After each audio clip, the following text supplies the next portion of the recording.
Henna, what's up, man? Thanks for joining me on the podcast today. My pleasure, man. Heard a lot of good things. Thanks for having me on. Yeah, you bet. I've been looking forward to it because I've been on my own jiu-jitsu journey over the past, I would say really, I've been going hard for 2 years, although I started 3 years ago. It took me a year to like actually commit to it. And so I've been going hard for 2 years, man. And I can't tell you how many guys that I connect with that want to get into jiu-jitsu and they just don't know where to start. They've got trepidation about it. They're nervous about it. There's just so much to it. And so I really appreciate the work you've been doing because I think you've codified it and created a system that allows people to become more comfortable, although it's a very uncomfortable thing by nature, I think. Yeah, and that's a good way to put it because listen, the truth is you understand the challenges of the beginning of jiu-jitsu when you understand the beauty of the end of jiu-jitsu, we'll call it, or the final destination that we're all looking for. And ultimately, jiu-jitsu is comfort in chaos. That's it. That's all we all want. Comfort in uncomfortable situations. So that's the biggest skill I have in my life, whether it's in a fight, whether it's in life. Comfort with uncomfortable situations is the skill that I've developed through jiu-jitsu. If that's true, the starting point is discomfort in uncomfortable situations, which is why the first year, Ryan, you were on the fence. Definitely. When you said it took me about a year to commit, you're saying that because for the first year, you constantly asked yourself, why am I doing this? And am I going to commit to this long term? And these bumps and bruises and stupid little injuries and nagging things and the ego check that I get every time I go to class, is it worth this? But after a year of toughing it out in the conventional BJJ way, you reach a point of comprehension and fluidity and understanding, a very basic level, but you go, man, I kind of see the bigger picture now. And I can see that if I stick with this, this might pay off and be worth all the little, challenges of the upstart here. So discomfort with discomfort is where you begin, right? Normal human beings are not comfortable in the horizontal plane, right? So when someone's laying on top of you who doesn't like you and wants to hurt you and you're on your back, that's not natural for humans, right? We're bipeds, right? So we're not meant to be like cats. We're not meant to be on our backs. We fight, we wiggle out, we get up and we expose our necks in the process and get choked out naturally. That's just human nature. So for me, understanding that, number one, that's what we're coming from. That's where we're starting.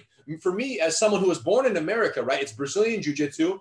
My family is responsible for bringing it to America, but I was born here. My mom's American. I asked myself, man, why is it that 90+% of people who start jiu-jitsu quit within the first 6 months? Facts, right? And this is from our own data internally, but also, right, anecdotally from every other person I talk to. Why is it that less than 10% survive the first 6 months and into the first year like you have?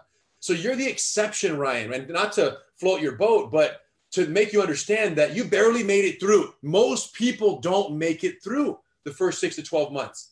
And so when I understood that, my thought was, man, jiu-jitsu is the most effective martial art on the planet. I might be a little biased, but it's a no-brainer. No other martial art has the track record of success against other larger, more athletic people than jiu-jitsu, right? So based on the track record, I'm not saying other arts aren't amazing and MMA is great. Sure. I'm just saying if you have to choose one to spend 6 months learning, and you're going to get in a fight in 6 months, learn jiu-jitsu.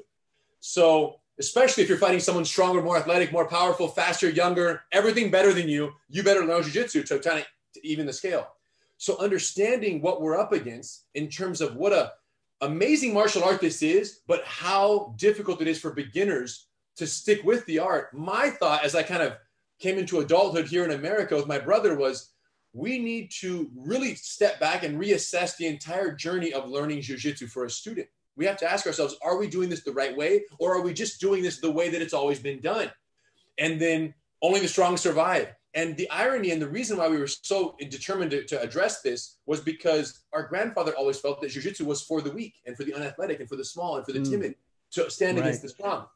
But the irony is that as jiu-jitsu evolved at the end of the years there in Brazil and then into America here in the 70s, 80s, and 90s, it became this art that only the strong survive and only the strong and powerful can do, right? These fight club mentalities, because it's so effective, it attracted athletes. And then the athletes basically have this steamroll mentality when rolling with beginners. So the beginners shy away from it. And then the very people that jiu-jitsu was meant to serve, it's not serving by the culture that exists in these schools. So that to me was like, public enemy number one. I've got to freaking crack this code and make jiu-jitsu for everyone, really.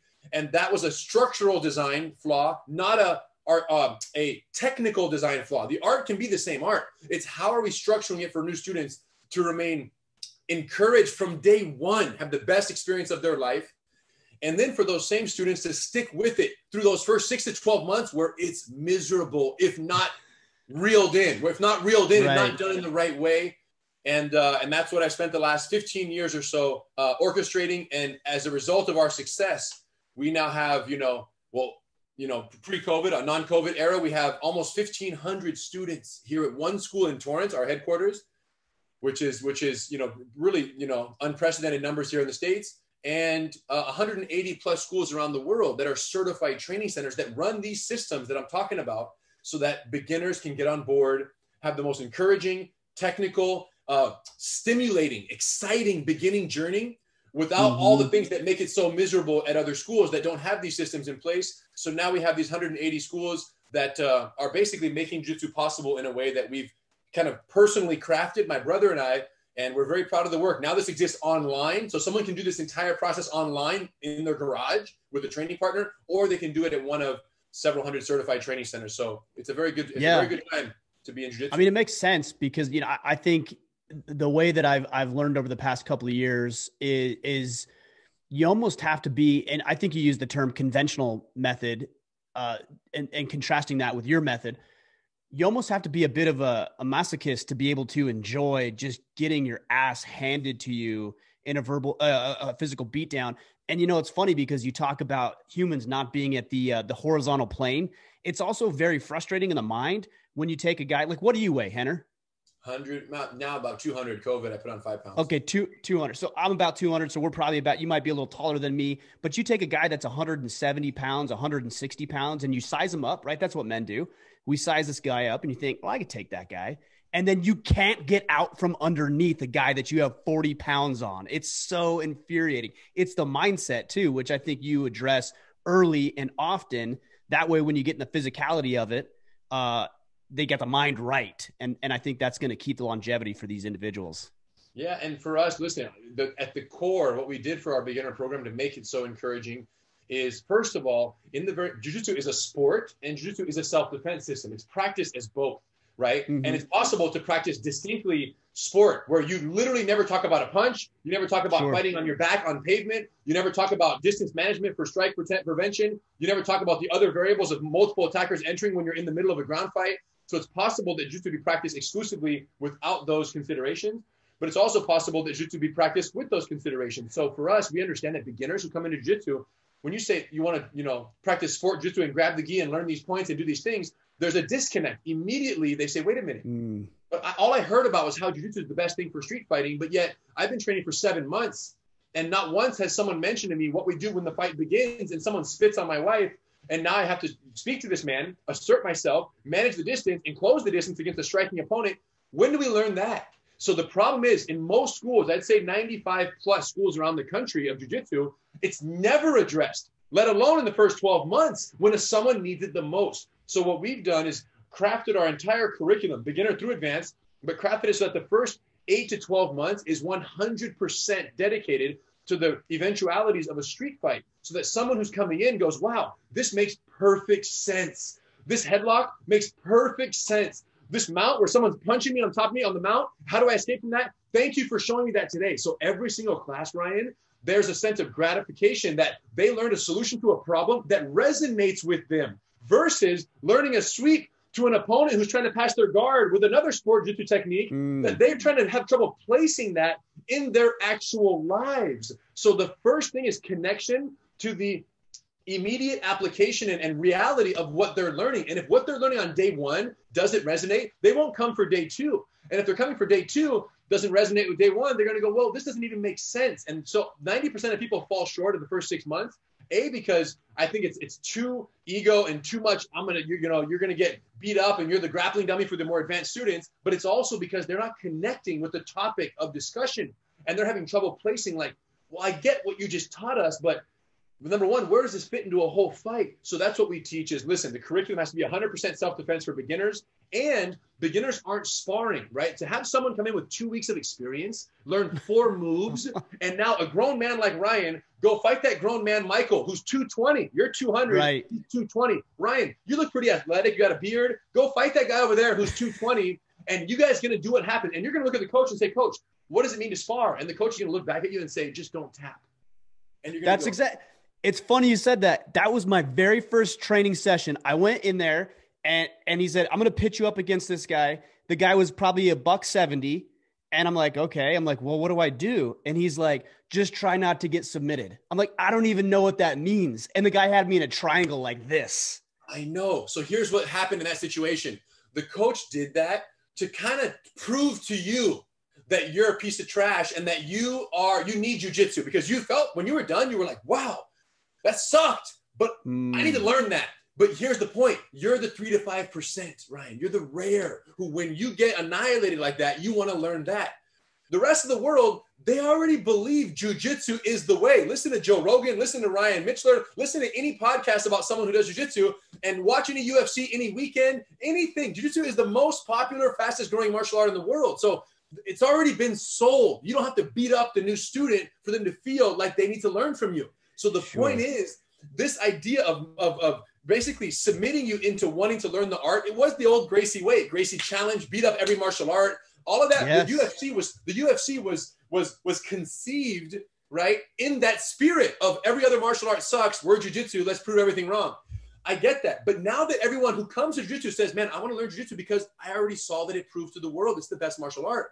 We don't have to beat them up. And the problem is, by doing what they did to you, 90+% are going to go, oh my God, why was I subjected to that? I only came for empowerment and confidence, but yet I was subjected to the most disempowering and confidence eliminating experience of my life. Like, there was no empowerment there. I don't feel better than I did yesterday. I feel embarrassed and I feel useless, but that's about it. And if that school is full of those chumps who are going to be smaller than me and be beating me up because they can, how long do I want to subject myself to this? So the point is, it's so common sense that I'm shocked there are BJJ schools that even survive beyond the first 6 or 12 months of opening. And the only reason why is because there's enough Ryans who say, hey, I don't care how much pain I go through if I have to just learn what I've been subjected to. But you have to recognize that you are the exception. That's what's so crazy. So the point is, they don't know how to do it other way. They learned that way. If you open a school tomorrow, you would just do what you did to you. You would just do what was done to you, Ryan. You wouldn't know any that's other how you way. learned. That's how you learn. So you don't know there is another way. So the point is, those schools out there exist because there's enough Ryans, and their thought is this: if we attract the more athletic, the more powerful, the more capable students in our student base, then we can send them to go do competitions. And if they win, we get to hold their medal at our school and like stand on the top of the podium as our school won because we got the most athletic, talented students. So this process of elimination not only is it natural because the stronger are going to beat the weak and the weak are going to quit because they don't want to be there, but it's somewhat allowed and encouraged by the school because that means that the ones who are left are more likely to go win medals for the school, which ultimately the owner thinks that that's going to make them more successful, not realizing that having your school win more medals will only get you so far because the only people who see Ryan win his medal are the other people who are winning medals who are already loyal to another school. They already have their own schools. Sure. So you're fishing in a pond where every fish is already married to someone else. So my point is, if you want to fish in the pond of the 99.99% of people who have never done jiu-jitsu and the 95+% of people who aren't athletic or capable enough or feel empowered enough to go in there and get beat up for a year before they decide if they want to stick with it. If you want to fish in the remaining pond of 95% of normal humans, you have to create an environment that empowers, encourages, builds, stimulates, rewards, grow. And then somewhere down the line, several months after they learn the foundation of jiu-jitsu and they feel confident in a self-defense situation, they develop all kinds of friendships, right? You have all these friends and camaraderie in the building. After all that is done, then you start to introduce gradually the challenging reality of jiu-jitsu, which is someone's going to beat you, you're going to learn from it, and you're going to get better. That's kind of how this works for the long haul. So, you know, what's interesting about this, I think one of the concerns people might have about the system that you're addressing is that if you were to take a guy that's, let's just say, off the streets, neither of them have experience. You got two guys. and they've both been training for, let's say, 4 to 6 months. The guy that's been rolling for 4 to 6 months, I think probably has an advantage over the guy who's been learning the technique, the skill, et cetera, in that 100%. time frame. And so I think people will see that and believe that, oh, it doesn't work because they're looking at it from a short time frame. Well, let me answer. That's a great question. So 2 things to keep in mind. Number one, neither one of those 2 people are going to fight each other after 6 months of BJJ practice. First of all, that's not the fight that's going to happen in the street. Number one, both of them are going to be pitted against some third party who doesn't know jiu-jitsu, because 99.99 don't. And they're going to both go there and do their thing. Now, the student who's just been learning in a self-defense, learning how to address strikes, distance management, may not have the intensity that the sparring student gets. I acknowledge that. But they will have understandings of distance and strike protection that have never been taught. I've had brown belts come to me from international, come over here, who've never done ever jiu-jitsu with striking, zero. And I put on just the small gloves and we spar jiu-jitsu, but punches are allowed to be touched. We call street sparring. So we're just lightly. And I can't tell you how these students who've never, ever had a strike thrown at them in their lives, how they absolutely freeze up at a brown or even black belt sometimes. So the point, and imagine a guy with 6 months of white belt, that white belt who's learned 17 sport guards, but spars every day, one punch throws everything off. So the point is both of them against that third party are going to be only moderately prepared because they're so fresh and they're so new. Them fighting each other isn't a concern because they're not going to fight. If they see each other in the club and you do jiu-jitsu and I do, hey bro, where do you train? Okay, cool. That's awesome. I love jiu-jitsu. So they're not even the challenge. Here's the only fight that matters, Ryan. The only fight that matters is if you get 100 people and you put them in the bucket of learning jiu-jitsu in a structured, comprehensive, mentally stimulating, rewarding, and fun way where they love coming to class every day. Safe environment, encouraging, building the confidence, not tearing it down. If you put 100 people in that bucket, 95 will be there after 6 months. If you put 100 people in the alternative bucket, 5 will be there after 6 months. So you have to understand, Ryan, I'm not playing checkers here. I'm playing chess. It's a whole different understanding about how we need to address the problem of teaching the world jiu-jitsu. And here's the bigger fight and concern, Ryan. The 100 people that you put in the crazy, we'll call it trial by fire jiu-jitsu bucket, which is which is the most common one around the world. Sure. The 100 people that you put in that bucket, when the 95 quit in the first 6 months, they lose faith in jiu-jitsu, not just that school. So now those BJJ schools who are doing it this way are not just losing the opportunity at more money, more students, more business, more impact in the community. They didn't just lose all of that. They robbed 95 of those students from the relationship, lifelong relationship with jiu-jitsu. And that's where I take offense. And that's why I'm so outspoken about this, because I go, look, if you're oblivious to a better way and you're doing it poorly, fine. But once you become aware that if you protect students for 12 months and then you add them to the rough and tumble, once they know the basics, let them at least learn the basics before you throw them to the wolves. That's all I'm saying. So anyone who advises against that basically is saying they don't care who stays on the jiu-jitsu boat. They just care that the ones that stay, or the 5, I should say, out of 100, are the most savage beasts in the world. And my point is, those are the 5 that don't even need jiu-jitsu. Yeah, they've already got the athleticism. They're going to be fine. Those are the rugby players, the football players, the rugby players, the high school wrestler. The reality is they're going to be okay in a fight regardless. Those are the 5 out of the 100, right? And presumably you liked athletics, like sports, like doing things, got into jiu-jitsu. Yeah, I mean, I wrestled in high school. I played football. I know. Sure. And I didn't know you wrestled, but I just called that, Ryan. What does that mean? There are patterns to this. After 30 years in America of us doing this, there are patterns. And there's no wonder you barely survived, because you had wrestling experience to fall back on to keep you alive during those savage first 12 months. And hey, congratulations. And you're proud. You're like, man, I survived that. So here's the problem. If you were to open a school tomorrow as a purple belt one day or brown belt, you open a school, you're going to say, yeah, I'm so proud of the savagery that I survived as a white belt, that I could not dare create anything other than that environment for the white belts who are going to trust me to lead them. I'm going to create SEAL team buzz. You want them to feel that too. I'm going to create buzz. Yeah, it's almost like a rite of passage, like sorority or fraternity is like hazing. Like you went through it, so you want them to suffer too. Here's the point, Ryan.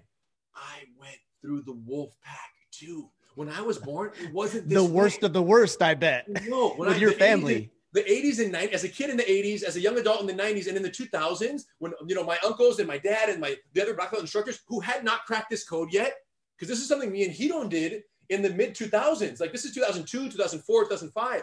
So before we figured this out as adults, we were already black belts. I am a product of the savagery, but I know this. There's not one person today who's training that started with me when I was 7 years old in kids classes, or when I was 13 years old, or when I was 17 years old. Those people are gone because only the few survive. And I'm telling you right now, I don't share this often, but if I could have quit, I would have, because I tried like 12 times. I tried. Is that because of your family that you thought you couldn't quit? It's because it sucks so bad. The feeling of getting annihilated so frequently by larger, stronger training partners with no consideration of like, teach this, then it was just a freaking mosh pit of negative experiences that especially 12, 13, 14 years old, it sucked so bad that I just didn't want to do it. And then of course I didn't have a choice. I would go home, cry after class, and then have to go back to class. And then it's like, you have to go. I'm like, I don't want to. No, you have to go. Right. And this is what Gracies do. You don't, yeah, we just go to class. You just go. What are you going to do? Sit home and play video games? No, we couldn't even afford them back then. So you just go to class. So the point is, I'm there. I had no choice. And here's the thing. Eventually, I started teaching at 13. I had my first private student. His name was Robert Mendoza Jr. And the kid was getting bullied. He was 5. And I helped him. And I was like, I don't know, $10 a class with Rener Gracie. But I was a kid. And I'm teaching this kid, saved his life, built his confidence. And then at 14, 15, I finally started sparring with adults. And I figured it out. I tapped my first grown-up. And I was like, oh, that feels great. So then I got the bug. And then from that point on, I was just Annihilation Station. And I was the hammer, not the nail. So then it felt great. I love Jiu-Jitsu now because I'm the hammer. Of course you would now, yeah. But here's the point, though. Finally, I was the hammer for so long, like 17, 18, 19, got my black belt, 20, 21, 22. And then I go like this. Nobody to play with? Just me and Hidon. Right. And I'm like, where is everyone who started with us? And why are all these beginners here for 3 months and they're gone? And then I'm like this. And the Gracie Academy, 2003, 2004, I'm sitting back in the Gracie Academy, UFC originator, the center of Jiu-Jitsu world in the world, had 225 students. And I'm like this. And it stayed around that point for years. We couldn't get it over 225. But people were coming in by the droves. So my question was, why is it that we simply cannot crack this 225, 235, 225, 250? You're bouncing in that range, but never consistently, not even close, 300 or more, no way. And I'm like, why is it that the #1 school in the world, fame-wise at least, cannot break 250, 300 students? I don't understand. I'm thinking, Jiu-Jitsu is that amazing. So it really made us turn inward, and I reassessed everything. And that's when Gracie Combatives, our beginner program, was born.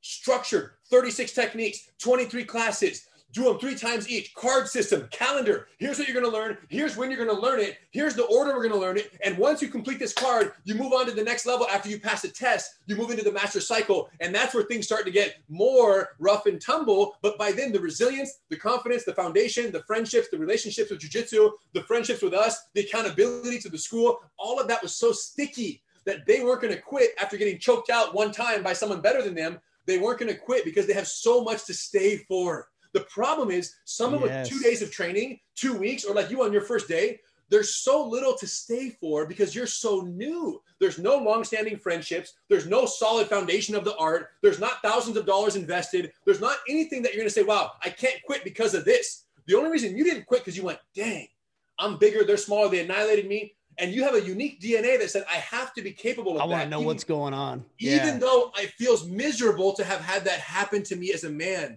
or a woman, right? So that's the only reason you stayed, because your DNA is different. So my point is we changed it. And guess what, Ryan? We went from 225, 250 students to 750 students in 18 months. Dang, Ryan, everything fast changed. growth. Like, we couldn't stop it. We had to change locations. We moved to our new school, which even before the one that I'm in right now, our second school, we'll call it. This is the third one. We moved to our second school in 2005, 2006.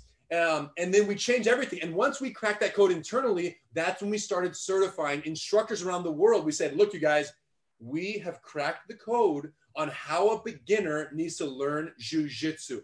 The program is online, GracieUniversity.com, Gracie Combatives. You can do it online with video in order. You just watch all the lessons.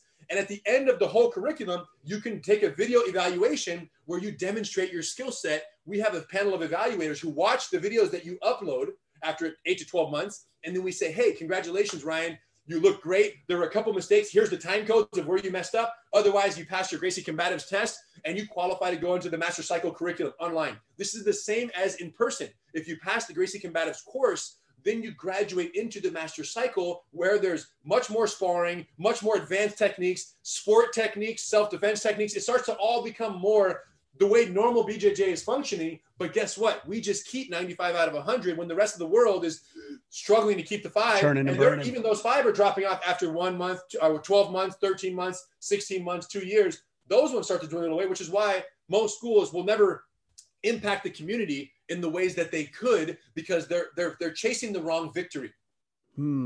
Well, the other thing that I like about what you guys do too is the very practical application. One of the things that you guys are so great at, you in particular, is breaking down street altercations. And the ones that I enjoy the most are the ones with police officers. And I've heard you talk quite a bit about ensuring that our police departments are getting the necessary training that they aren't right now. And I think a lot of the reason they aren't, and you can correct me and fill in the blanks here, is because we have a bunch of lawmakers who aren't familiar with the art of violence. You know, they see it from afar and they can't fathom what it's like to have a guy who's 6 foot tall, 200 pounds, grab you by the arm or the body or the neck or whatever. And all they see is the violent part of it. They don't see the other part, which is how to subdue and how to restrain and all the things that you talk about in these breakdown videos you guys do. Yeah. So thanks for bringing that up. Yeah, when it comes to law enforcement training in America, we are at the most pivotal point in the history of American policing right now. We're in the center of it, and Jiu-Jitsu is in the center of it. But to give a little bit of context, police officers have always been disastrously poorly trained. They get 4 hours every year, sometimes 2 years, depending on the state. 4 hours of Jiu-Jitsu. And not even Jiu-Jitsu, defensive tactics, which includes restraint devices, includes use of force policy. It might include a takedown and a control on the ground. It's a joke. It's literally, even within law enforcement, it's an embarrassment to all cops. They know what an embarrassment it is. And it largely boils down to state funding. And they always blame it on budget. For whatever the reason is, it's always been terrible. The difference now is it's exposed. Because every incident is captured on 17 different cameras, surveillance, cell phone, dash cam, body cam. It's now more visible, which is why all the uproar is happening. It's not that cops weren't poorly trained, and as a result of their poor training, excessive in their use of power 20, 30, and 40 years ago, it was the same then. The difference is now there's accountability. And the problem is, while accountability and I guess visibility, we'll call it, has gone through the roof for the civilians, police training has stayed the same. So now we have this disparity between visibility and what the public expects cops to do and what they're actually capable of. And that right there is called the PD gap, I call it, the police disappointment gap. The greater the disparity between visibility and exposure and the actual capabilities is the degree of disappointment that is possible to the public, which is why we have the riots, we have all this situation going on. So understandably, right, it makes perfect sense because the cops should be better trained. Let's make that very clear. I think cops are the most undertrained professionals in America, I would go so far to say, meaning there's no skill, there's no profession in any professional in any endeavor in the country where we ask them to do more with less training for the task than when we ask a police officer to take down someone larger than them, put them in handcuffs when that person's on drugs and does not want to go to jail at all costs. There's no task that requires more from someone, and there's no task that we're giving less preparation for than cops for that particular type of encounter. And you're trying to do it in a way to keep that suspect relatively safe. Like, you're not trying to injure the person. You're obviously not trying to kill the person. And it's not only save the suspect, correct, but also appease the visibility of the people around them. It has to be camera friendly. The optics of it. The optics matter, because if your use of force is justifiable is one thing, but if it's justifiable to the officer or justifiable to the general public are two separate things, right? As they say, it's lawful. It might be a lawful use of force, but it doesn't mean it doesn't look awful. They call it lawful but awful. So cops are operating in this lawful but awful every day because they're not given the skill sets to do it in a way that is effective, safe, and looks acceptable to the general public, right? So anyway, so what has happened now is this.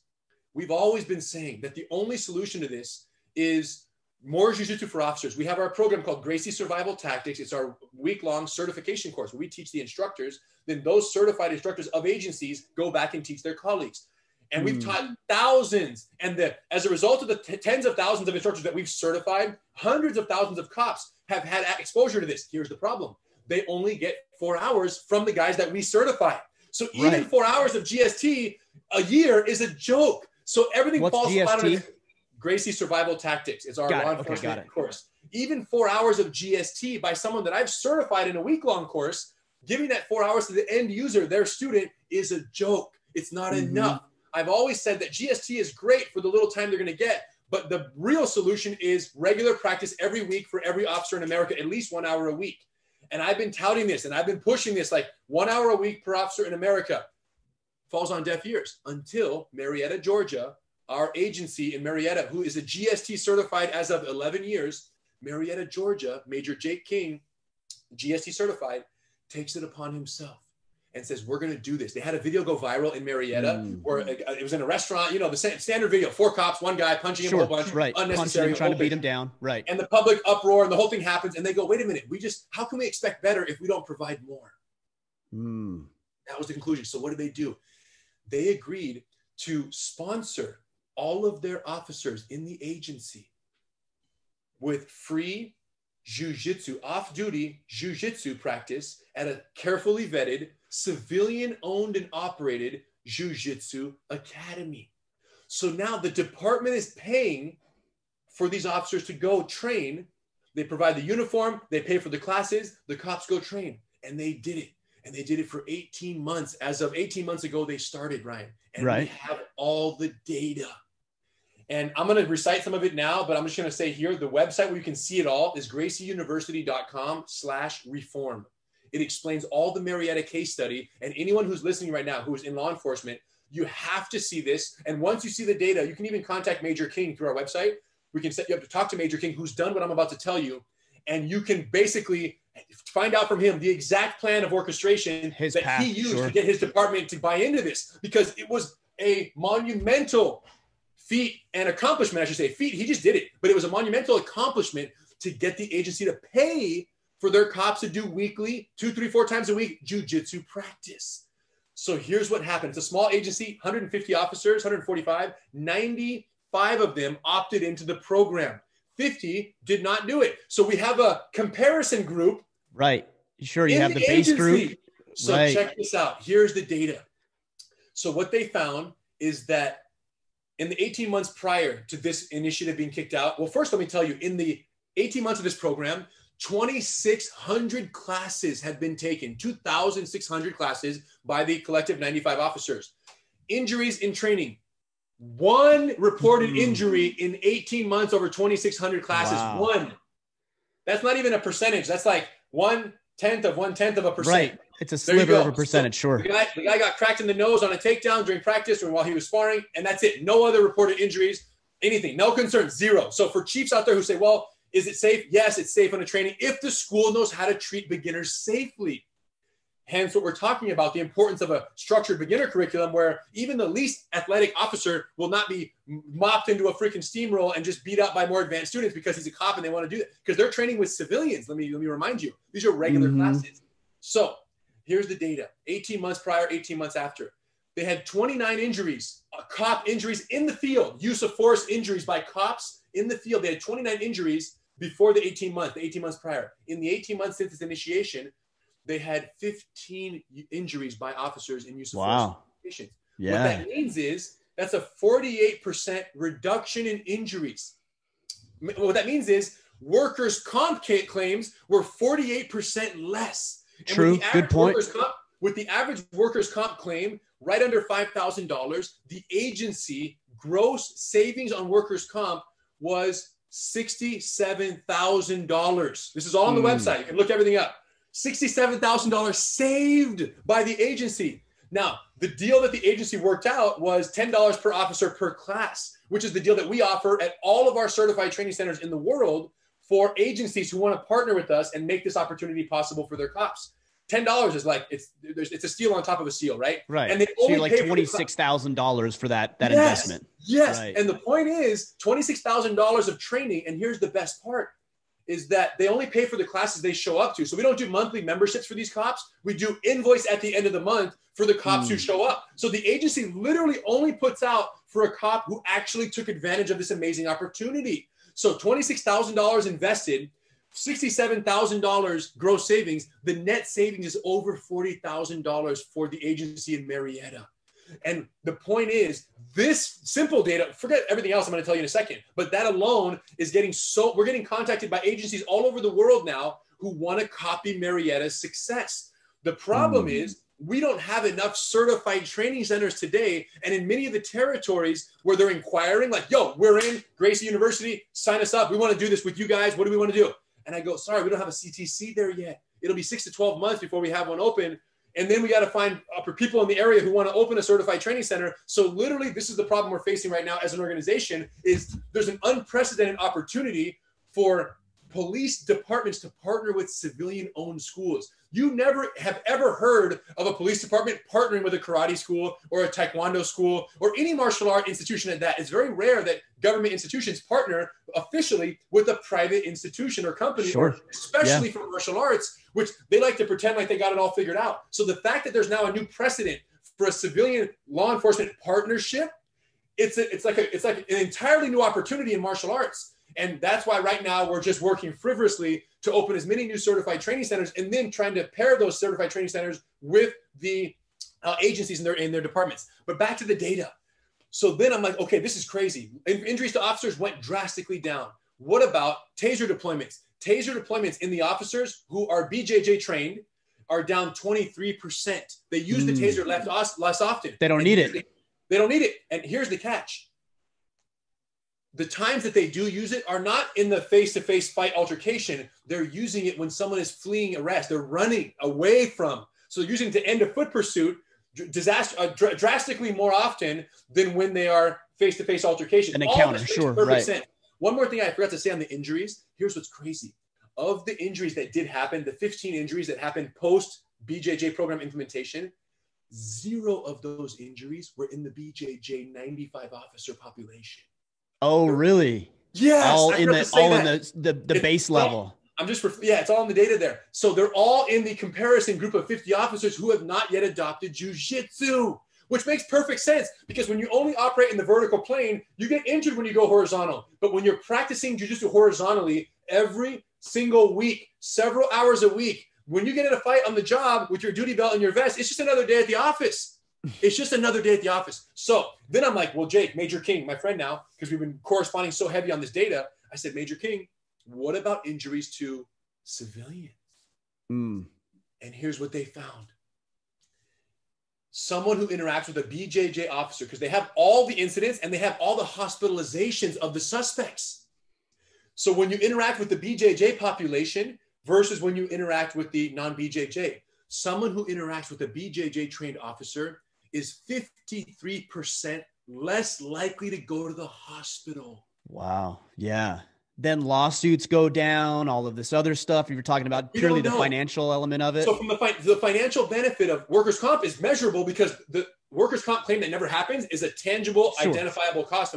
The lawsuit that never happens, you'll never know about the lawsuit that didn't happen. But the point, that's just bonus, Ryan. That's just bonus on top of what's already being benefited from the measurable, undeniable workers' comp benefits of having half, essentially, the injuries to officers in use of forces in the field. And then, of course, there was another part, kind of a more isolated study regarding the night shift. They were previously responsible for a very high degree of they were responsible initially for 44% of all uses of force was the night shift. Once the night shift got swapped out for mostly Jiu-Jitsu crew, they became responsible for 18% of uses of force, which means on the surface that the Jiu-Jitsu trained group at night shift is 59% less likely to use force at all. Ryan, doesn't this make sense? I'm not going to use force. I'm going to talk to a suspect so calm, so clear, so deliberately, so assured of my capabilities that the suspect's going to go, dang, this cop doesn't seem scared out of their boots dealing with me right now. This cop seems ready. This cop seems willing. And the fact that they're willing and ready means that I probably don't want to go there. I don't want to mess with this person. Of course. That's why we say you learn how to fight so you never have to. Learning how to fight is the best deterrent to ever having to get into a fight. So that was one of my favorite parts of the study, or the data, is that 59% less likely to use force in the BJJ trained group. So collectively, all of this came together. We published the data. I did an interview with a Major King, just like this, a Zoom interview. And everything has changed in law enforcement. So it's one of the most exciting times to be alive right now. It's one of the most exciting initiatives to be part of, because I'm at the center of this right now with jiu-jitsu and with helping schools get on board to become capable of partnering with these agencies, because, you know, these agencies are very cautious about who they partner with, because there's BJJ schools who are run by people with felony convictions.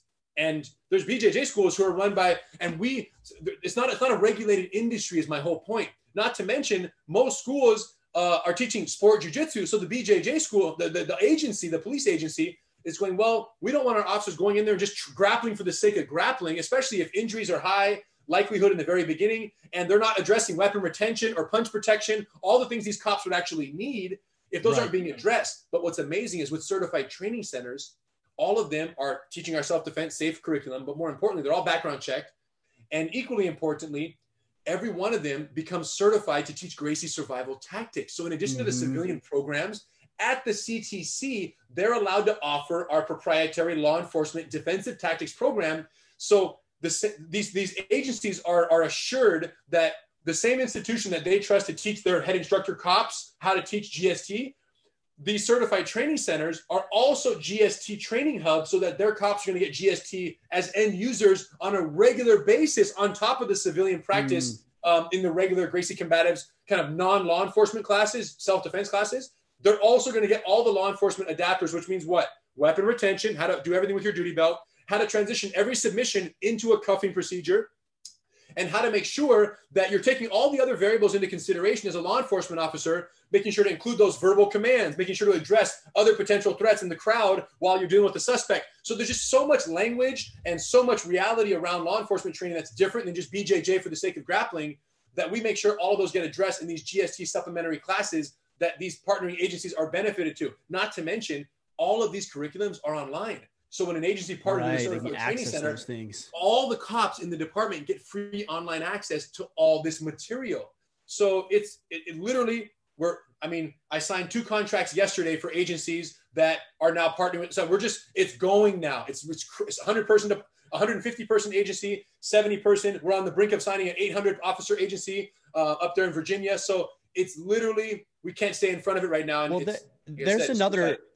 there's another non-tangible here, I think, that we haven't touched on as well. I would imagine, without the data, I'm sure you have more of it than I do, of course, that recruiting for police departments is at an all-time low, I imagine.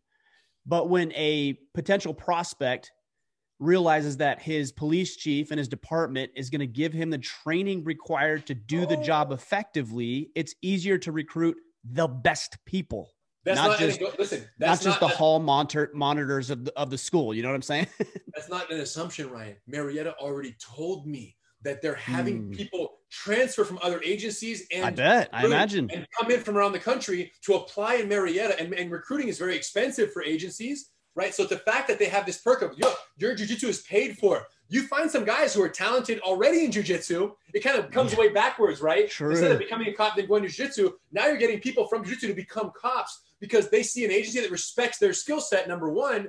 And number two, they see an agency that's going to basically pay for them to train, which is what most BJJ people who are, BJJ like absolute fans want to do, is just be sponsored to do jiu-jitsu, right? Like, what a dream job. Of course. So that's what's happening. And Marietta already confirmed. And I expect more and more stories like that to come, where if an agency is 100% pro jiu-jitsu, you're going to get the best candidates who know jiu-jitsu. And as a result, are be able to de-escalate. You can learn all the other stuff. What you can't learn is confidence. True. Like, I'm talking about not uniform confidence. I have a gun, I have a badge, I'm a cop, listen to me. I'm talking about strip away all the badge and gun. Right. That's all bravado. Who's left? Right. And jiu-jitsu gives you a substance that the badge and gun can't give you, because those are tools and they malfunction. But my jiu-jitsu is always with me, even when my taser fails in the field or you get a misfire, whatever. Do you think that there's it sounds like you're working more with the departments, but do you think there's an issue with politicians getting behind this? And is this even something that needs to be addressed? Because right now, I think, again, to go back to what I was saying earlier, a lot of politicians look at it and they're like, hey, we don't want you to subdue this person in that particular manner, not because it doesn't work, but because it doesn't look good. So how do you begin to sway and convince? It's already happening in Georgia. Major King met with the Georgia Senate. Georgia Senate is contemplating, as a result of Major King's data and his testimonial, and just the success there in Marietta, they're contemplating creating state-sponsored grants for agencies who want to kick off comparable programs in Georgia. Now, here's how this works, bro. When things work, the word spreads. It's worked in Marietta. We're working with several other agencies in Georgia now to make the same initiative happen. And then once that happens, then the state Senate looks at it and says, man, this is happening successful. Okay, great. We're going to now offer state funding for every agency that wants to do this. We're going to give them $200,000, and that's just a number, but we're going to give them this funding, and they're going to partner with their local agency or their local jiu-jitsu school in so much as long as, I should say, the jiu-jitsu school meets certain criteria, because they have to make sure they're giving funding to a partnership that actually provides these officers with more than just, savage jiu-jitsu practice, right? Like, it has to be something that plays to the benefits of law enforcement. So long as the school meets the criteria, the state funding, and again, this is all down the line, but the point is this discussion is happening in Georgia. And what I'm here to say is, once we have data in Marietta at one agency right now, right? Once multiple agencies and eventually an entire state has data of a year or two, imagine what the other states are going to do. They're going to look and say, well, Georgia is just this superstar state now when it comes to police and training. And then you get California, Idaho, Wisconsin, New Mexico, whatever. Like, they all start following who knows what order. We couldn't have predicted Marietta. It took Major King and the courage of the agency to say, we don't care anymore. We're going to risk everything by giving everything to our officers. And let's see what happens. And it works. It's funny because it's counterintuitive. And I think that's it. And you alluded to it earlier, and I can't remember the exact terminology you used, but if you're skilled in fighting, your odds of having to actually use that are greatly diminished. It's like the old adage, it's better to be a warrior in the garden than a gardener in a war. But having the skill set is what actually keeps you from being in that encounter in the first place. So it's counterintuitive. And most people, I don't think, dig in. They look at it like, oh, that's violent. I don't know, that's violent. I don't want to deal with that. And they don't see the full picture of it. They're seeing it now, bro. And this is helping having me on the podcast here. And I'm getting out and getting on as many podcasts as I can to share this information, because it literally is just education at this point. And with social media, it's never been so easy to educate so broadly. So I'm talking to chiefs right now. This is the data for the chiefs. I'm talking to police officers and users, street cops who see this data and say, hey, we got to pass it up to my lieutenant, who can then show it to my chief. I'm talking to BJJ school owners, especially, saying, look, you guys, you can keep doing jiu-jitsu the way you've always done it and keep getting the results you've always gotten. Or you can reach out to us, right? Go to GracieInstructor.com and look into what does it mean to become certified. Not only are you going to grow on your civilian business, but you're also going to grow in the possibility of being a school that is positioned to partner with a police department. Mm-hmm. Right. This has never happened before. And we're going to help prepare you. About that, though, I was going to say, what's interesting about that too, is now you start getting the government side of things. So politics, budgets, things like that, that are actually putting money into small businesses in the community, which is significantly better than handouts and welfare programs and losing money and overspending on items that don't need to be overspent. You're actually investing in the community, which is a huge benefit for me looking at this thing. And here's the thing, Ryan, is that each agency will partner with one jiu-jitsu school. That's how it's going to happen, right? Marietta is not going to partner with a second and a third and a fourth BJJ school. They're just going to partner with one. And each agency, right now we have Roswell pending. They're going to partner with our CTC in Roswell, and that's it. It's done. One partnership, because there's 200 cops. They don't need four schools, especially when there's risks in multiple schools, because they're not managed the same way in quality and safety. That's all they care about: quality, safety, and street applicability of the skill sets that these officers are going to be exposed to. So it's a one-time thing. And if you miss out on that opportunity and the agency partners with another school, you're pretty much out of the discussion until that other school completely botches the relationship, at which point the agency may consider a new partnership, or they might just cancel BJJ altogether. Be done with it. Be done with it and say, man, forget about it. So my point is this, every city right now, there's an opportunity. We can't guarantee that partnership, but we can say this: there will be no partnership where there is no optimal and carefully vetted BJJ school that the agency feels comfortable partnering with. It simply isn't even possible. So what we allow is, whether it's an existing BJJ school or it's a person who loves jiu-jitsu and has always dreamt of kind of entering the realm of opening a school and doing that, whether you're a blue belt, purple belt, brown belt, right? It doesn't matter. You can be a low rank because you're teaching just beginners in the beginning, and then you climb with your rank with us while you teach jiu-jitsu. So you advance your teaching skill as you advance your jiu-jitsu skill. The point is, we allow pretty much anyone to come on board, whether you own an existing school or you want to own an existing school, or whether you want to eventually open a school. We allow anyone to come on board, and we have what's called the Territory Reservation Program, where you could say, where do you live, Ryan? What city? I live in Maine. Yeah, so I'm a ways up here, so it's a little bit more rural where I am, but that's where I am. Well, let's just say you said, man, I'm in Maine. There's no certified training center in the immediate vicinity. And you decided, I want to become a certified training center because I want to teach. I would love that be my profession going forward. Number one, I want to make my passion my profession. Number two is I want to do it with the Gracies and Gracie University because they are the law enforcement jiu-jitsu organization, right? That's generally accepted. So what you would do is you would submit an inquiry and say, hey guys, is my territory available? It's free. Just go to gracieinstructor.com. It says submit your verify territory availability. Submit it. It takes 1 minute. You send it in. We look at the map. We verify there's no one there. We respond to you and say, hey, Ryan, it's available.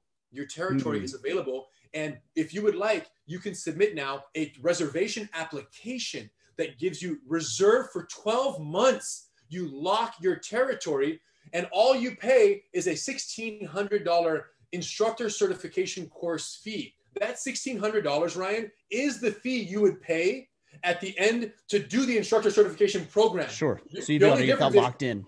You're prepaying it, and you're showing good faith. Like, look, count on me to go through the hoops and learn the material and the curriculum to get certified in this 12 months, which is more than enough times. Count on me to do my part. Thank you for reserving the territory for me. You can count on me. I'll see you in 12 months. I'm going to go to work now and study. And it's all online anyways. And you can practice at your house with a partner or in your dojo or wherever you have a mat space. The point is, we just started this last year, this territory reservation in early last year when COVID struck. And we've had over 200 reservation territories submitted within the last 12 months. So, and we have 180 schools open, 200 in the pipeline. And right now they're coming in every single day from all over the country. People are locking in those territories. And what I'm out there saying to the world is, listen, if you have even the slightest inclination of wanting to open a jiu-jitsu school one day because you love jiu-jitsu and you love what it did for you, and you would love to do that for other people, that the Gracie University instructor path and the certification process and the certified training center model is the one you want because it's going to service the community in the greatest way possible, plus the law enforcement partnership. So if you've ever had that inclination of wanting to do that, at least lock the territory up so you have the opportunity. Because if someone else does in 12 months, and then let's say 6 months from now, you say, I want to become a CTC, certified training center. It's already locked. It's already closed off. The 5 route, we're not going to even talk to you. We're going to respond to your inquiry and say, sorry, Ryan, someone already reserved it. So hasta la vista, have a good life. That's it. It's just like, we love you, but no thanks. Because unless you move out of the territory, we'll open it somewhere else. So literally, it's a reservation of territories game right now. And what's crazy is we had in Arizona, Gilbert, Arizona, we had 2 guys submit for the exact same city in the exact same day that were 4 miles apart from each other. So it's not like this is like, it's very real. And anyone out there, and again, this is not just me selling like, oh, become a certified training center. It's if you're even on the fence of opening a school one day and our model is something you want to look into, now is the time. A, because law enforcement, and B, because if you don't, chances are you're going to get boxed out. And you look at the map right now, it's just pins everywhere. You're going to get boxed out, and there just simply won't be a territory left. So if you're in the jiu-jitsu community, we want to talk to you, gracieinstructor.com. And once you get that inquiry in, you kind of save your spot in line. But if you don't submit the inquiry in the application and someone comes in 3 months from now and just pops out of the woodworks, then you're forever precluded from doing that. And that lifelong law enforcement partnership as a CTC, is out of the realm of possibilities. We'll make sure we sync all this up because I know there's going to be a lot of people interested. I know there's a lot of guys who want to get into it. Just for the sake of time, we don't have a lot of time to get into another element of it, which is the bowling program, which I like because what I hear a lot in popular culture is things like these clever little catchphrases of, you know, like stomp out bullying and be Right. kind to one another. And, you know, like, sure. Okay. Got it. Let's bring some awareness to it. But the ones that aren't going to get bullied, the ones that aren't going to be picked on are the ones that are capable of defending themselves. And everybody's going to know in the third grade class or the high school, that's the guy you don't mess with because he knows how to handle himself. And I really appreciate what you guys are doing there for sure. Yeah, Gracie Bully Proof is the program. And, listen, once again, like the adult programs, Ryan, it's very easy to do kids very wrong in jiu-jitsu. So we created Gracie Bully Proof knowing that the bullying targets and victims are the ones that we're going to be working with here. So we created a program that's very safe, very fun, very encouraging for kids as they come in. And then as they advance, they kind of climb from little champs to junior grapplers to black belt club. So they can evolve out of it and go to more intense training. But in the beginning, it's games, it's fun, it's encouraging. We do a lot of role playing where they're learning how to assert themselves verbally and set boundaries, right? And at the core of everything is teaching children how to set boundaries, because think about it. How can you tell the difference between bullying and joking, the teasing that kids do with each other? How do you know the difference? How does a kid know the difference? Well, they're trying to figure it out for sure. I know it's hard. It's hard. If the kid's joking with you, how do you know if you classify this as bullying, malicious, or just friends being friends and kids being kids? How do you know the difference? Guess what? And this is part of our bully proof program. Joking stops when you ask it to. Yeah, it's fair. And if you teach a kid how to ask and handle himself, then he's more likely to do it. Here's the problem. Kids are not people, humans typically don't set boundaries that they're not capable of enforcing. So how assertively you set a boundary is an absolute function of how capable do you feel of enforcing that boundary. Should someone cross it. Like you, how confident are you to say, hey, back up? Just anyone. You're as confident as you are capable of defending yourself and your honor or your family if they don't listen to the boundary. So this is where you get into learn how to fight so you never have to. I can set boundaries as a police officer, as a human, as a husband, as a dad, or as a kid who's getting bullied, because I know that if they don't respect the boundary that I set or answer the question that I ask or do whatever I need them to do, and they violently attack me, that I will be safe. So safety above everything. So the Gracie Bully Proof program does that. We start with the safety, the self-defense, the physical elements, all to build the foundation of confidence on which they can stand to then assert themselves and say, hey, don't ever do that again. And say it without blinking and say it with assertive tone and put the finger in the kid's face. But you can't teach that to a kid who's shaking in his pants because they feel unsafe. That's a really interesting perspective. It's funny that we're talking about this from the perspective of children, but we talk with grown men all the time. You do as well, who they never learn that skill in their transition from boyhood into manhood, and they still have issues with boundaries because they never learned it. They never learned it in all their lives, and all they were told is, no, don't make a fuss, don't complain, don't do this. Be nice, play right. Don't cause a scene. Come on, quiet. Always like, kind of teaching them to hold in their feelings instead of express their dissatisfaction with something. And that's what goes into parenting, which is, I'm still a blue belt and I'm just two boys, 5 and 3, 5 and 2. So I'm still working on my black belt in that category. But what I do know is, yes, you cannot speak that which you do not feel and that which you don't possess. And if you don't possess confidence, you can't speak with confidence. It's interesting because there is this X factor that I think a lot of people have a hard time quantifying. They'll see an individual like yourself and think that guy's got it. There's something about that guy.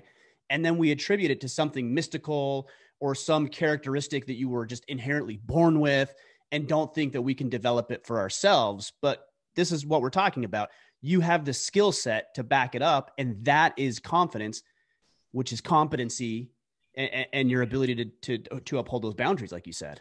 Absolutely. So Gracie Bully Proof, it's just amazing. And, we've had several instances where we've seen kids getting bullied in viral videos on the internet, and we've reached out through the internet, got a hold of those kids, flown them to California for a week-long immersion, completely changed their life in 1 week. Intensive sparring or intensive training, I should say, training with them every single day, building their confidence, rolling them up, and then boom, we send them back, and we've documented several of those. So, if anybody wants to see them out, just check out Gracie Bully Proof on YouTube. And the most popular, Lewis got one, Austin McDaniel got one. So these several life transformation stories that we do occasionally, many on camera, many off camera, But this is what we do every single day. So anyone out there who's even remotely interested in that aspect of the bully-proof program, go to gracieuniversity.com, and the program is there in great detail. And then we also have certified training centers where this program is taught in person, right? So opening new schools every day. So you can go to gracieuniversity.com/CTC, Certified Training Center, CTC. And that's where you can find all of our existing locations that are licensed and certified to teach these exact programs. Gracie Bully Proof, Women Empowered to Defend Against Sexual Assault, Gracie Survival Tactics for Law Enforcement, Gracie Combatives for civilian men and women co-ed. So Master Psycho, which is our advanced program from blue to black belt. So these are all the programs that we offer, and all done like we started, Ryan, with one objective in mind: make jiu-jitsu understandable, comprehensible, and make sense to brand new students from the perspective of what matters to them. When you teach a kid's class jiu-jitsu and you're teaching random sport BJJ techniques, and the kid walks in on his first day, even more than an adult, they go, I don't understand what that even is. Why are we doing that? But when you teach a kid on your first day, he walks in, and I go up and I say, hey, what would you do if someone popped you in the shoulder like this and then grabbed your backpack and pulled it onto the ground? All of a sudden they go, holy shoot, I'm in the realest place in my life. This happens, my friend. I know exactly what he's talking about, and I don't know what I would do. Teach me, teacher. And we go and we show him, and he leaves one class already feeling what? If someone messes with me tomorrow, I'm ready. Like, this has happened. And I'll be like, yo, tomorrow when the kid, and they had victims come and they say, Henry, this guy does this, or he says this, or he's doing that. I say, look at me. Tomorrow when he does that, I want you to walk up straight to him. Don't say anything tomorrow, because you already said and he never listened. All you're going to do is step in with one foot and push him as hard as you can with two hands. Boom, power push right in the chest like this. No, harder. No, harder. Okay, like that. If you hit him like that, it's never going to happen again. And boom, he goes and he pushes him. And he said, Henry, I did it. And he fell down on the ground. And then he asked, why did you do that? And I just said, why did I do what? And then that was the last we ever spoke, and he hasn't messed with me since. So the point is, do you feel like this creates any sort of, has it ever created any sort of delusion for people where they believe that, hey, I'm more qualified or capable than I think I am, where they start to get a little inflated here more so than they maybe deserve? Listen, humans are so innately wired, as are all mammals really, that freaking bigger lion is going to kill the smaller lion. Do you understand? The little lion's not delusional at any point thinking I can kill that bigger lion. You know, he's going to be in for a long one. You know, the small spider is not going to kill the big spider, you know, of the same species, right? At least, right? The small squirrel is not going to take that nut from that monster twice the size squirrel. That's just not how it works, right? Mammals, humans, people, animals just know that, that can kill you. So what we're teaching them is so far against the natural DNA and wiring of a human, in the sense of, this bigger person does have an advantage. There's no doubt, right? That's just the nature of nature. So we're going against that wiring so intently, but the humans still have their initial wiring, which is, that's a freaking bigger person. And I learned a lot of jiu-jitsu, but I'm not stupid. And if I have to, I will, but I'd rather not. Do you understand? Even I'm as capable as it gets, but even I see a guy who's 275, 6'4", an NFL player, and I go, all right, you know, I prepared my whole life for this, but I'd rather not. Unless we're just, you know, going to do this for scientific experimentation reasons, then let's do this. You know what I'm saying? Like, it's fun and games, right? But the point is, and I think you also, and I think you also understand when you're intimately familiar with these situations, you understand the ramifications of it, right? It's not comfortable to get punched in the face. It's not comfortable to get somebody squeezing their arms around your neck, and you don't want to have that happen. So you de-escalate to the degree that you can, because you realize the consequences of escalating the situation. Yeah, doing jiu-jitsu really teaches you the totality of a physical altercation. So you respect that engagement much more. You see what I mean? Someone who doesn't know how to fight, someone who's not getting, you know, rolled up on mats on a regular basis, that person kind of walks around the world, and like Joe Rogan says, the average guy thinks he's a 10 times better fighter than he actually is, right? Or whatever. He's a 100 times better fighter. They overestimate their fighting ability, right? And that rings true here. And so I think someone is much more likely to have an inflated sense of confidence and capability who does not do any martial arts than the person who actually practices. And like you said, is humbled, is aware, knows what they want to not be part of, because even though you might do great in practice, you still get caught, you still lose. So you know that you're not invincible. And that sense of reality will definitely caution you from getting into a fight that doesn't need to be got into. Yeah, that makes sense. Well, Henry, hey, I appreciate you, man. I really appreciate everything that you do. I've been following you for a long time, and I'm going to make sure that all the links and everything that you gave me are up to date and current so the guys can go check those out, because My path has been a little different than what you're talking about here. I've enjoyed every minute of it. But there's certainly a lot of value to what you're doing. And I could see a lot of men being inspired to actually get into this. And, you know, we didn't even get into the positive benefits outside of the physical realm, like how it's going to help you improve your relationship, or how you're going to be able to actually talk with your boss a little bit more assertively, or pick up new clients because you have the balls to ask for the sale. Like there's so many different ways this is going to help outside of the mats or outside of a physical altercation. It's going to actually, in those ways are actually, if you put them all on a scale, they weigh more and are more frequently applied than I don't get into street fights, but I use jiu-jitsu every single day in the boardroom, like every single day in business and in family and in relationships and in negotiations and in leverage, right? So absolutely, you're right, 100%. And to people out there who are, you know, if you train jiu-jitsu, everything we talked about was familiar. Just go to GracieInstructor.com and let's get you lined up to open a certified training center, reserve the territory, join the family. And it's not an affiliation thing. So you can be affiliated with another organization, but you're certified by Gracie University to offer these programs. Sure. So we don't play the politics. We just play the quality of what you're going to offer. And you have to be able to uphold that promise so that we can send you students from all over the world. But for those of you who have not yet ventured into jiu-jitsu and are contemplating it, or are fans of Ryan's in the show here, what I'll say is this. You know, if there is a certified training center, start there, at least so you know what it is. And you can go, wow, this was very safe, very fun. And then venture off and try any other school you want so you have a comparison. Number one, if there is no certified training center, go to GracieUniversity.com. We give like 30 lessons. We unlock 30 lessons for a brand new account for free. There's no credit card. You create a free profile in 1 minute. And all of a sudden you have access to all these free lessons from all of our top programs that I mentioned earlier. With that free access, you're going to see how jiu-jitsu can be taught in a structured, deliberate, self-defense oriented manner. And you're going to go, wow, this looks really fun. I would like to do this in my house, or I'd like to go find a school where I can learn this. And then I would just say, if you go and you find a regular BJJ school in the area, because there isn't a Gracie certified on our website or whatnot, and you have an experience there that's less than favorable, right? Like you have Ryan's initial experience where you go in there and they freaking throw you to the wolves the first day and you don't know what you're doing and you get injured. You crack a rib, let's just say, right? It happens a lot. Bend a finger, crack a rib, whatever, get a bruised eye. And you leave and you go, wow, why did I do that? What I want to say to you right now, as the ambassador for jiu-jitsu to the world, is it can be better, right? There are other ways to approach this art. So if you lose faith in a school, don't lose faith in the art.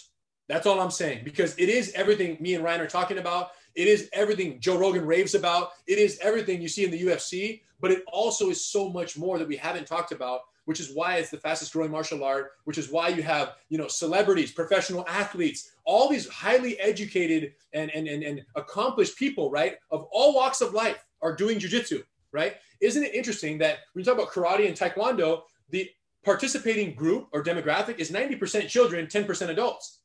When you talk about jiu-jitsu, it's 90% adults, 10%, 20% children, whatever it might be. Disproportionately more adults are doing jiu-jitsu around the world because it's captivated them. It's intellectual, it's real as can be. And no offense to other martial arts, which have great specific skill sets, but I think there's something so real and so stimulating and so tangibly effective about jiu-jitsu and undeniably proven that adults go, well, dang, if I'm going to do anything, I want to learn something that has been proven for the last 100 years by this Gracie family to be effective in combat and is adopted by the U.S. Army and is now adopted by law enforcement nationwide. If I'm going to learn how to protect myself, it's now more realistic than ever. I can do it via jiu-jitsu. So the point is, don't let the messenger kill the message. Don't let the pizza delivery guy have the fact that he dropped the box and the pizza went face down. And then when you open it, all the cheese is on top of the box. Don't let that ruin your relationship with pizza. It was the delivery guy who messed it up. So the point is, don't lose faith in jiu-jitsu. It's more amazing than any of you can ever imagine. Just be sure to give it another chance if your initial experience is anything other than what you hope for and what you expect and what you want from jiu-jitsu. Now, you could want what Ryan got, and then you're going to be good to go. Or you could want the alternative, a more gradual, safe, structured approach, and that experience would not be so favorable to you. So I can't choose what you want. I'm just saying, if you don't get what you want, don't lose faith in jiu-jitsu. There's a way and there's a place. And there's only one last thing, Ryan, that I want to share before we broke, which is just the incredible sadness and frustration that comes when you're out with your family at a nice walk in the park, or you're at Disneyland, or you're having a good day, and you're wearing your favorite sweatshirt and it gets hot, where now you regret having brought your sweatshirt, right? So what happens is you're walking around. Yeah, I want to see this, man. Look, here's the problem. You take your sweatshirt off, and what happens? Invariably, you take off your sweatshirt that you thought was goes around the waist. we're all going to go for the fanny pack, right? And the problem with this is, besides the fashion concerns, if you sit down, it gets wet, it gets stuck in the bike wheel. This is a safety hazard, and it falls off sometimes on the bench, and you walk away and forget about it. And then you got the European Yacht Club, which no one wants to be part of. And even worse, this is the one I went for, the wannabe cool guy, where you go over the shoulder. But now if you get into a street fight and you bend, it's going to fall on the grass. So fear no more, you guys. Never, again, check this out. We invented the solution. You hold the sweatshirt upside down. Look at the outside. You see nothing. On the inside, there's the patented pouch. I reached inside the secret pouch, one pull, turn it over, my hoodie goes in, and look, in a matter of seconds, we have a fully functional backpack. And right here, you have pockets on the inside for your wallet, keys, cell phone. You can put another sweatshirt inside. You can put your water bottle inside. And look at, best of all, we got the slide and bite technology, so you can tighten this up. And now the pack is going to stay tight and it's going to be like secure. So no matter what you got to do, it's not going to bounce around and hit you in the face. If you get into a street fight with this, not only will it not fall off or get, messed up, if you need to pull guard, you actually have a built-in mat on your back so you can do your jiu-jitsu and not get all scuffed up. So the point is, what jiu-jitsu is to martial arts, quick flip is to hoodies. And I invented this on December 27, 2016. We went on Shark Tank, we killed it. And now these are selling all over the world. Yeah, you Amazon, did a deal with Lori, right? Yeah, Lori from Shark Tank. And it's just been a crazy whirlwind now. It's taken a whole life of its own, fully owned, fully kind of operated by my COO, Jordan Talmore, who's just an amazing guy, runs the whole situation. But anyone who's interested, go to quickflipapparel.com and check it out. Run it up on Google, check it on Amazon. We do customization. If you own a business, if you own a jiu-jitsu school, a martial arts school, a corporation of any kind, or a team or sports or whatever, we do customization as well, right? You can put your logo on the backpack and on the hoodie. So why, if you have an Alavanca hoodie, you might as well have Alavanca on the hoodie and on the backpack as well. Gracie, whatever team, whatever corporation. So anyone who wants to get down with wholesale, customization, or just buy one for yourself and your family, check it out online. And it'll be, once you go quick flip, you can't go back, because the efficiency of having your backpack be your hoodie is just, it's unmatched. And then now you go to Disneyland, when they open up again, and you can't bring a regular jacket, because you know that after 30 minutes and you start to sweat, that jacket becomes a liability. And you don't want liabilities, you want assets. I dig it, man. I dig it. I dig your creativity. I dig your marketing skill set. As a marketer myself, I love seeing it. I also dig everything that you've done in the jiu-jitsu world. We've got birthday season coming up in the Mickler household, so I think I know what the kids are getting. So we'll make sure we stay in touch. But yeah, I'll sync everything up for the guys. Rener, appreciate you joining us today, man. Thanks for taking some time. Thanks, man. Congratulations with everything. We'll talk to you soon. Thank you, brother.